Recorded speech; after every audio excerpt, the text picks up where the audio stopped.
We need to go faster, these waves are getting too big. Very strong. It's really deep here.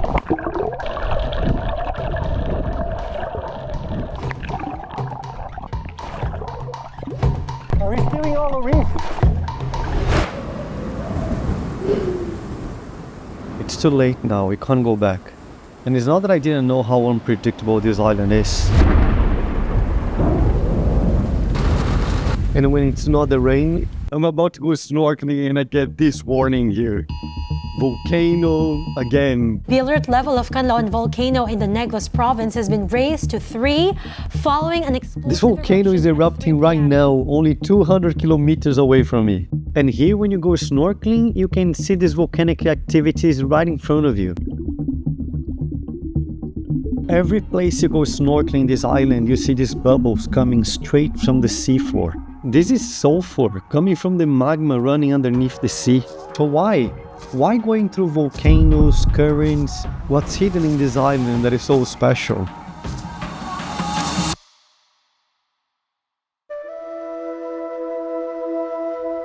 Turtles have been my passion since I started snorkeling, and Apple Island is the turtle paradise. But to find them, I need a true adventure to show me the way. But now it's covering on the sun. But we need to sleep slowly. So we go that way? Yeah. Yeah. Let's Very go. smooth. Yeah. Yeah. Let's go that way then. Jesus Christ. Slowly.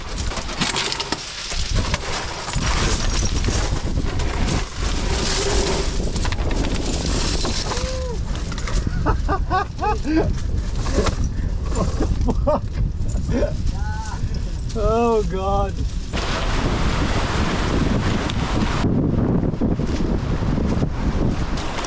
Woo! Woohoo! Let's do it. So the plan is simple. We start in Mansa Reef, snorkel all the way to Olo Reef, and from there is easy breezy to the Turtle Sanctuary. Easy peasy lemon. We need to go faster, these waves are getting too big. Our starting point in Mansa Reef was a nightmare. Waves were crashing on us all the time. I was drinking a lot of water because the water was coming inside of my snorkel. But despite all these challenges, we tried to enjoy the Mansa Reef as much as we could. It's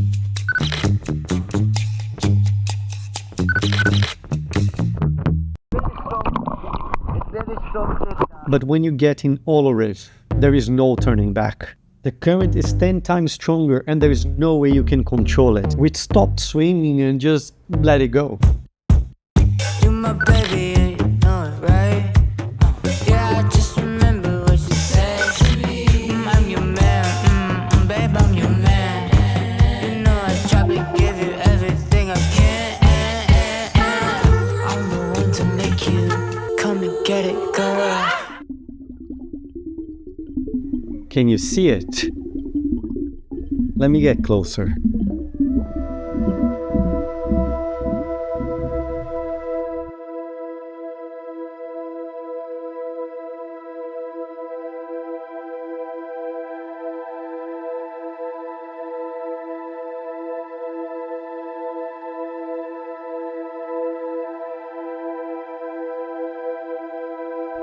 And this was just the beginning.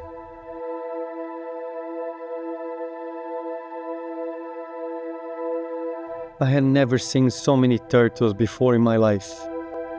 I saw 20 turtles already. So nice. Turtle again.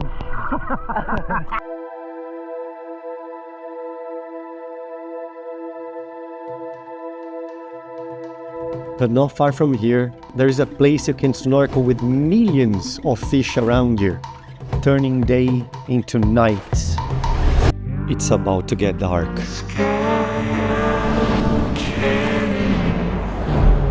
I'm surrounded by millions of them, 5 meters deep, holding my breath, and the only things I can see are these black clouds coming my way.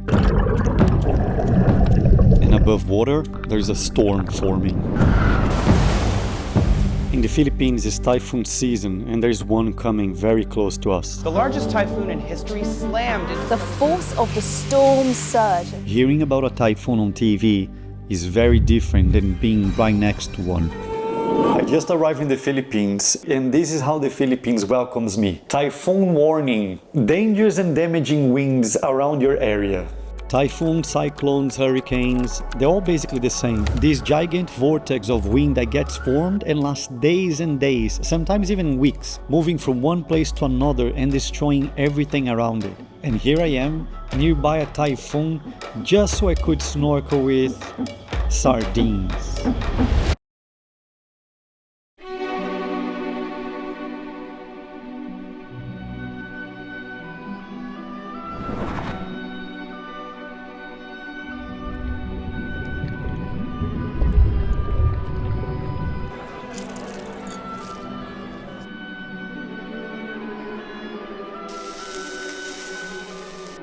At home, they mean nothing more than a small, not very tasty fish that I would eat in my grandma's once or twice a year. It's estimated that humans around the globe consume 2.1 millions of sardines every year, making us their main predator. But thank God the Philippines is not such a threat to them. The Philippines exports very little of sardines every year, and maybe that explains why here in this small island called Moalboal, you can snorkel with millions of them every day.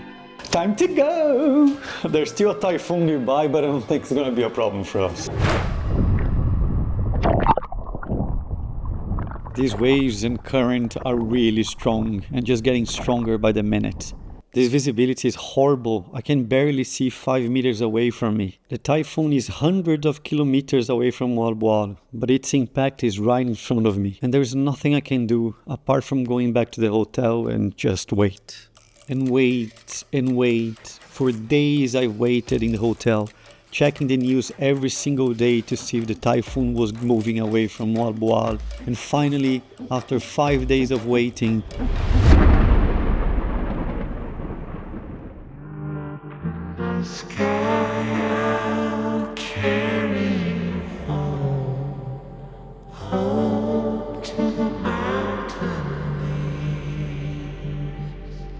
there are no words to describe. The visibility is just perfect. The sardines are just perfect. They all in perfect synchrony, like a ballet. I feel so small and blessed to be here. I'm like a child playing with his favorite toy. And if you swim under them, they block the daylight as if there is an eclipse. And even though it's dark, I'm not scared. And not far from here, there is an even darker place to dive. An underwater graveyard full of sunken ships. When you dive in an underwater graveyard, you have a bunch of mixed feelings all happening simultaneously. I'm nervous, and because of that I keep hitting the walls. I dropped my flashlight. It's a total mess. I'm inside this ship 40 meters deep, going through these very dark and narrow passages, exploring this shipwrecked vessel of what was once a killing machine. Hello, NBC. We have witnessed this morning and a severe bombing of Pearl Harbor by enemy planes, undoubtedly Japanese. This is a Japanese shipwreck called Akitsushima, and it was destroyed by the Americans 3 years after the Pearl Harbor attack. What most people don't know is when Pearl Harbor happened, the Japanese actually attacked and conquered the Philippines as well. And now the Philippines is a graveyard of Japanese ships, all destroyed in combat at the end of the Second World War.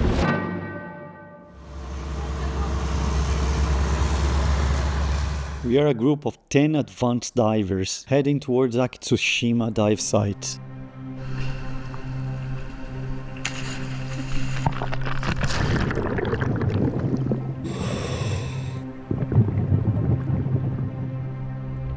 The water is warm, but the visibility is just terrible. We were already on top of the ship and I couldn't see it. These are not just corals, this is the entrance, this is the ship.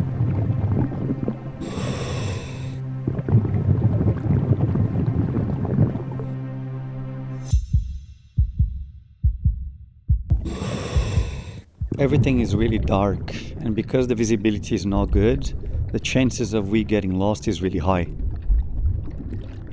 Most of the times we're just going through these narrow passages, crossing from one tunnel to another, from one room to another. And from time to time, there will be a fish creeping on us in a dark corner. And suddenly you see light, in what it looks to be a big room.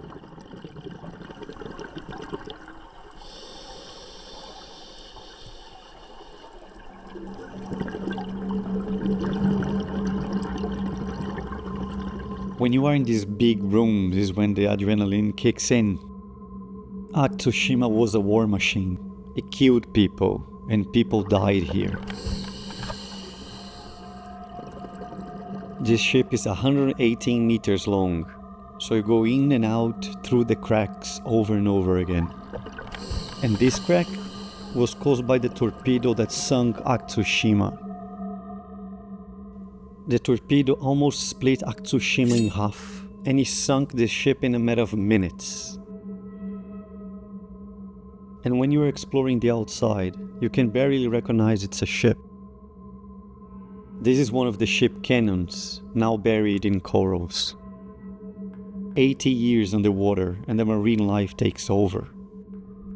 And not far from Tsushima, there are other ships.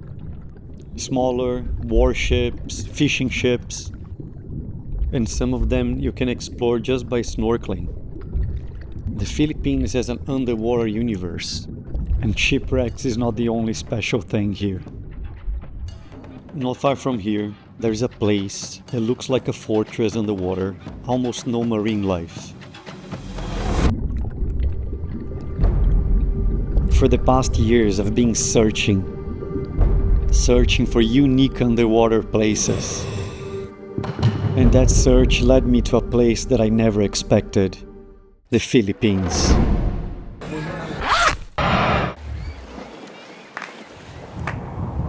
Located in the Pacific Ocean, the Philippines has more than 7,000 islands, of which 2,000 are inhabited.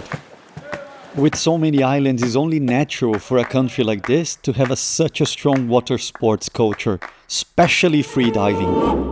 Dinasik kita, dampak kahit barat ko, dampak kita, barat kanilaw. Ang badyaw talaga is navigator yan eh. Hindi ka consider as badyaw pag hindi ka marunong lumangoy, hindi ka marunong magsagwan, hindi ka marunong magbangka. I have been hearing about the Bajau people for a long time. This sea nomad tribe that have been free diving for thousands of years. They are genetically mutated to better survive underwater. Some of them can hold their breath for 13 minutes. And it doesn't take long to understand how the Philippines could have given birth to this underwater tribe. No matter how stunning the beaches in the Philippines are, there is always an even more breathtaking view waiting underwater. Rare corals, schools of fish, shipwrecks, you name it. The urge to explore the underwater wonders of the Philippines just keeps growing. But I didn't fly 12,000 miles to sit light blue waters, rich with marine life. This place is different. It's hidden behind these limestones. It's dark, almost no marine life. It's mostly empty, like a desert underwater. And yet, it's beautiful.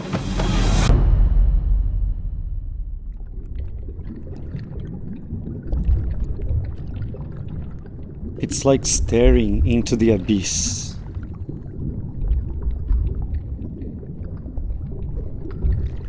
Not even one fish. You just have these walls.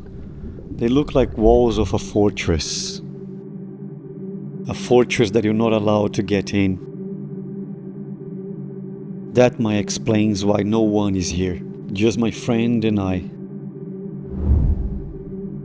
Don't let the name trick you. It might be called Barracuda Lake, but it's very rare to see anything alive here. And maybe what explains this place to be so weird is because it's a mix of fresh water and salt water. The first 18 meters is fresh water, If you go deeper than that, it's salt water. Even the temperature changes. But 18 meters is too deep. I can't do it. But one guy can. Welcome to the France 24 interview. My guest today can hold his breath underwater for more than 7 minutes, dive more than 126 meters. This is Guillaume Nery, a world champion freediver. He's one of the biggest names in the freediving community and holds a lot of international records. And guess where he was freediving?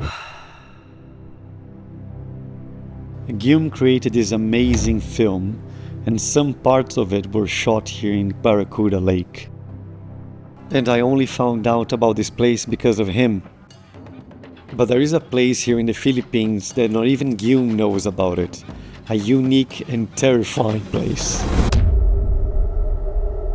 They're never alone. Usually when you can see only one, it's because there is another one just behind your back. And you never hear when they're approaching you. When you're scuba diving, you can only hear your own breathing.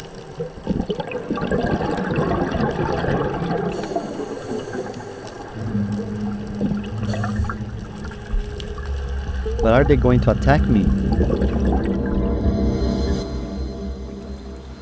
It's the first time I'll be diving with sharks. I'm really trying to calm myself down. When you scuba dive, breathing is key. You just have one tank of oxygen. If you're nervous, that tank of oxygen is gonna go really fast and your dive is gonna be short. 3 dive schedule for today. Okay, we do it in Kimod and Monad Shoal. Okay, so we got first in Kimod for 2 dives and then 1 dive in Monad Shoal. Okay, so here in Kimod we can see this type of sharks. Treasure shark, Kimod Shoal.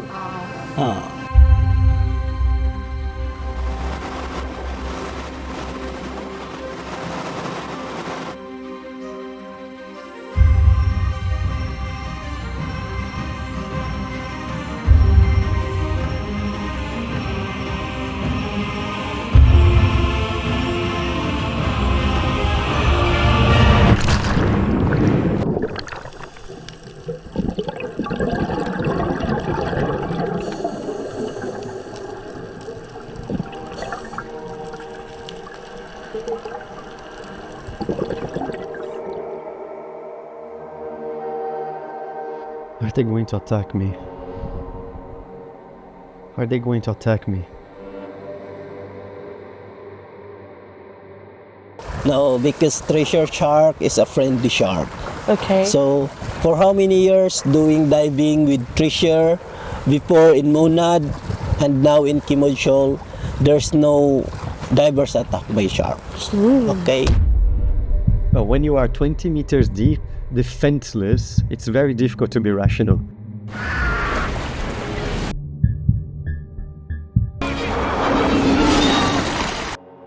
And they're very curious. They keep coming closer and closer.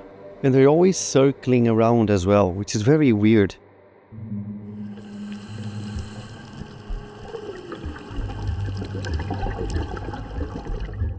But there is something that the dive instructor said that I can't just stop thinking about it. Before in Monad and now in Kimod Shoal. Before in Monad and now in Kimod Shoal. So now we're diving in Kimod Shoal, where the treasure sharks are. But they weren't always there. They were forced to move to Kimod. They moved to Kimod so they could survive.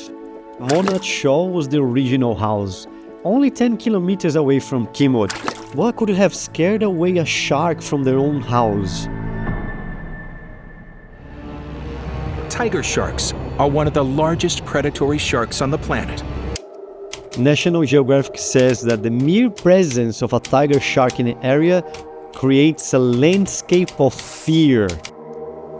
Tiger sharks eat everything, including other sharks. So when these killers arrived in Monad Shoal, our friendly treasure sharks ran away.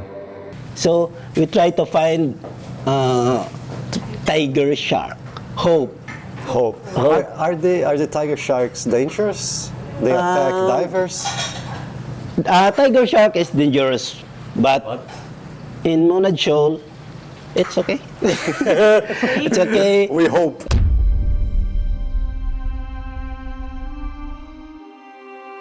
I don't know if it's fear or what, but in the way to the Tiger Sharks dive site, I started getting really sick. Strong headaches, I threw up in the last dive, and I decided not to dive. The footage you're gonna see right now is from a fellow friend diver that did the dive by herself.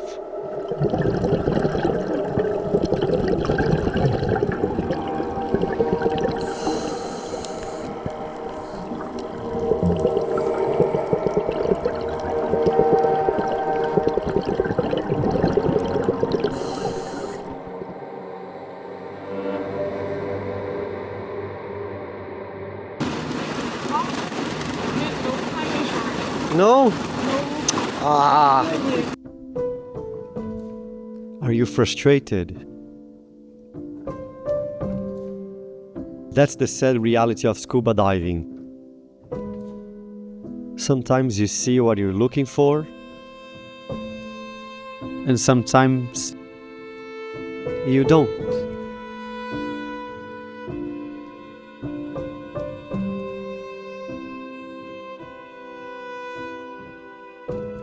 But not always lost.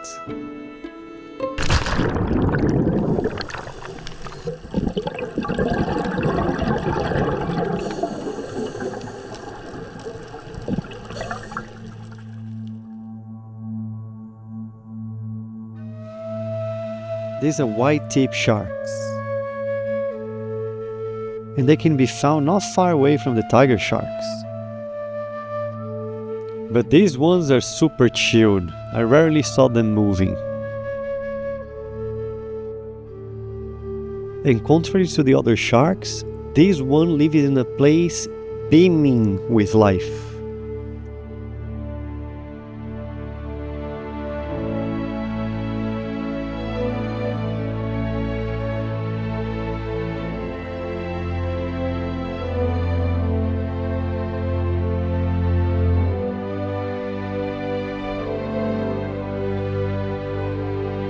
In more than 10 years scuba diving, I had never seen sharks. I had never seen morays. I had never seen so much marine life. And here I saw it all. In one place I could see all of it. A small island called Malapascua in the Philippines.